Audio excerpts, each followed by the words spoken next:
Quem que nunca se perguntou como que uma pequena corda num circo pode prender um elefante? Quando a gente é criança, hoje nem tanto, né? Não há tantos circos que trabalham com animais, mas eu me lembro da minha infância de fazer esse questionamento de por que que o elefante não fugia, né? Não conseguia puxar um pequeno galho enfincado no chão, amarrado com uma pequena corda, sendo ele tão grande e forte. Isso fala muito sobre os arquétipos, né? Sobre condicionamentos, posicionamentos e significados, e é sobre isso que a gente queria estar falando aqui hoje. Meu nome é Carlos, você está no canal HP Akhenaton.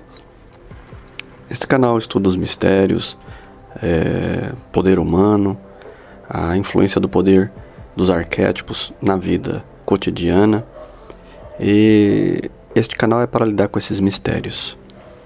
Mas o elefante, sem dúvida nenhuma, é um animal fantástico, muito bonito, exuberante, forte, mas que também tem aspectos positivos e aspectos negativos. Vamos começar falando sobre o aspecto negativo de condicionamento. Depois eu falo um pouco sobre o condicionamento, os condicionamentos positivos, vamos dizer assim. Como eu falei no começo do podcast, essa questão do elefante, ele tem uma questão da memória, né? O pessoal fala muito sobre memória do elefante. É porque justamente ele trabalha muito com esse sistema de memória. Então, para você prender um elefante de início, eles usam uma corrente bem forte e um ferro enfincado no chão. E é claro que o elefante tenta escapar, e essas correntes, sendo de aço, não se quebram tão fácil. E aí ele tenta, se machuca, e ele começa a calcular os prejuízos que ele está tendo, gasto de energia. E aí vem aquela questão do condicionamento. Opa, pelo lado bom das coisas aqui eu tenho comida, pelo lado bom aqui eu estou escondido do sol, eles me lavam, me dão frutas, né? E embora eu tenha que fazer um pequeno treinamento, um pequeno espetáculo, eu ainda, né? Então o desejo de fuga, ele vai desaparecendo. O instinto, né, de voltar à vida selvagem vai desaparecendo. E é muito comum para algumas pessoas que se utilizam às vezes da sabedoria. A sabedoria racional. Então o elefante, ele tem essa visão da sabedoria, que nós vamos falar daqui a pouco, mas ele também tem essa visão dessa sabedoria, desse conhecimento, porque, veja só, uma pessoa que tem conhecimento, nem sempre ela tem uma vida sábia, né, uma vida de sabedoria. Embora, é claro, né, conhecimento é importante. Mas pense comigo, você que está aqui me acompanhando, o raciocínio. Quando se usa a razão em matéria de conhecimento, muitas vezes a gente procrastina uma mudança, uma transformação na nossa vida. Quando ela se trata, claro, né, de ser necessária, a pessoa deseja essa transformação. E às vezes conhecimentos como, não, estou bem aqui, tenho tudo que eu preciso, nos leva a esquecer que a vida é feita para ser vivida. E que às vezes alguns acontecimentos que, embora possam parecer desagradáveis, a longo prazo lá na frente, se tornarão valiosas experiências de vida. Aquele que tem mais experiência de vida, com certeza, vamos dizer assim, tem algo a acrescentar devido à prática para as outras pessoas. Enquanto aquele que é teórico nos conhecimentos, né, como a gente estava falando agora, essa pessoa não é muito razoável nos conselhos. Porém, aquele que já vivenciou é totalmente diferente. Daí a gente entra no símbolo do elefante, né, como Ganesha, é simbolizado na Índia, e em outros povos, né, na Ásia, tem algum elefante que é tido como um místico, como um elefante mágico. Lendas se formam em torno desse grande elefante, né?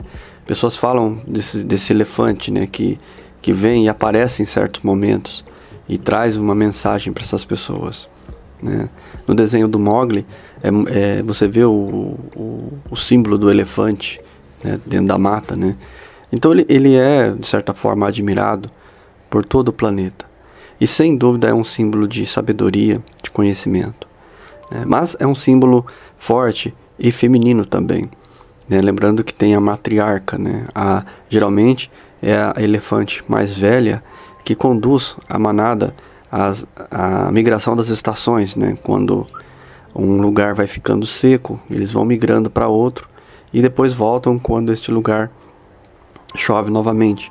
Então, quer dizer, é preciso para um animal um conhecimento, né, geográfico muito grande para ser passado. Então, ali ela conduz toda a manada até esses locais. E ali as jovens vão aprendendo com a mais velha. Um dia essa matriarca morre e outra elefante acaba assumindo, né? Os elefantes só acompanham e ficam mais para procriar mesmo. Não são eles que dão a direção do bando. É mais um sistema de defesa, né, de alguns elefantes, né, porque diz que quando o elefante,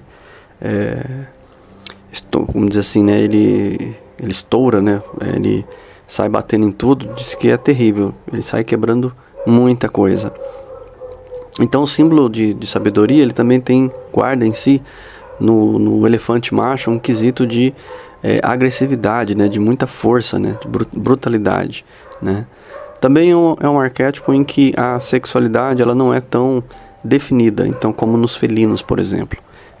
Quem utiliza dos felinos acaba tendo, né, uma sexualidade mais forte, né, mais, vamos dizer assim, não digo uma sexualidade mais ativa, né? E o elefante já tem uma sexualidade mais calma, mais tranquila. Então, quando a gente escolhe certos arquétipos, às vezes as pessoas não levam em consideração alguns pontos, né, que cada arquétipo tem. E o elefante, embora ele seja um arquétipo de sabedoria, ele tem esse quesito do condicionamento, ou seja, o aspecto negativo do condicionamento. Mas aspectos positivos, como fazer as coisas de maneira calma, lenta, ou maneira a se observar bem as coisas em volta, né? Então o elefante, ele tem, diferente do felino que tem um movimento rápido, do salto, né? O elefante, ele tem um movimento calmo, mais pesado, né? É como o conhecimento, né? Quando uma coisa é utilizada com conhecimento, ela vem devagar, mas vai provocando, né, grandes pesos, né? Peso de mudança, peso de transformação, né? Então, o elefante ele pode ser aliado a alguns aspectos. Pode ser utilizado numa época do ano, né? Por exemplo, uma época em que seja mais seca, né, a sua vida, né, esteja numa estrutura que você precisa de um caminho, uma mudança para um caminho lento. Então, é uma ideia interessante. Os arquétipos são assim, né? A gente faz um sentido de que eu sempre falo. Se você tem admiração por um arquétipo, é porque algo que você tem em você tem a ver com aquele animal, com as habilidades que você deseja também, ou com aquelas que você quer controlar. Então, quase sempre as escolhas têm uma influência no subconsciente muito forte, né? E aí, é claro, a gente parte para os outros exemplos, para as outras pessoas, né?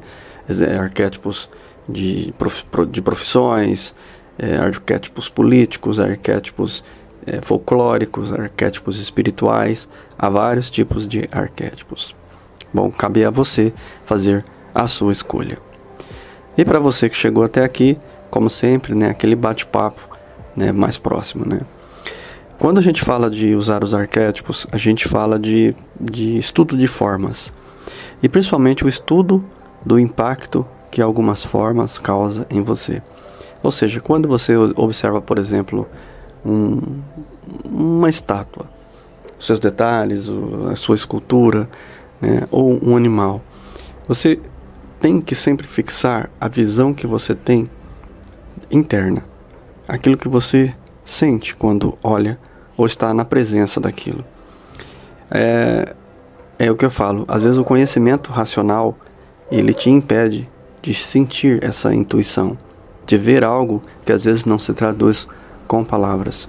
E é muito importante que você deixe se levar pelos aspectos intuitivos, pelos aspectos de coisas que você vai sentir que você normalmente não sente. algo que foge da sua rotina, algo que foge daquilo que é aceitável para você, né? Então, de repente, vem uma coisa inusitada, uma coisa diferente. E aquilo ali, por um tempo, deve permanecer na sua vida. Você deve fixar aquilo por um tempo. Depois, quando aquilo já se tornar invisível a você, não provocar mais, é porque outras coisas estarão acontecendo. Então é preciso você pular de fase. Então por isso que muita gente tem às vezes dificuldades de trocar o arquétipo, né? Porque quer manter aquela zona de poder, né? Aquela zona, né, que a gente está falando agora. Até um conceito racional, né? Mas também não se deve trocar antes que acabe totalmente e se torne totalmente invisível aquele processo, né? Alguns arquétipos eles vêm e vão ficar pela vida toda da pessoa, digamos assim, né? Que é aquele animal primordial, né? Ou seja, e também outras formas também, né? Há arquétipos como o guerreiro, como a princesa, há vários arquétipos, né? Como o mago, a fada, e assim que despertam um fascínio em você, mas você acaba levando esses arquétipos a vida inteira com você. Embora coloque outros, né? Estude outros, mas alguns vão permanecer muito forte na sua vida. Vou ficando por aqui. Cada podcast nós vamos estar falando um pouco mais aí sobre os animais. Serenidade profunda em todos vocês. Convido vocês também a assistir a playlist Caçador, caso se interesse mais sobre animais, né? Arquétipos envolvendo animais. Muita paz para vocês. Eu me torno você.